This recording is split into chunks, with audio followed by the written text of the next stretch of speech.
Installation of a Mygig radio and the Mygig Lockpick and a Nitro.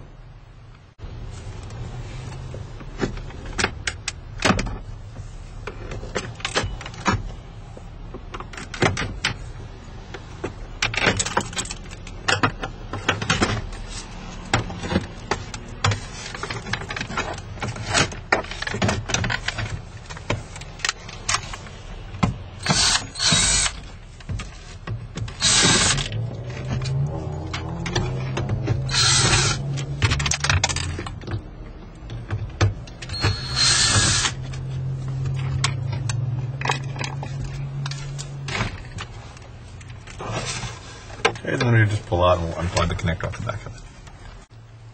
Okay, now I'm going to plug in the lockpick harness. This will plug directly to the factory connector. And then plug into the back of the Mygig radio. This is going to be a multimedia installation, so we also have a video cable we're going to plug into here.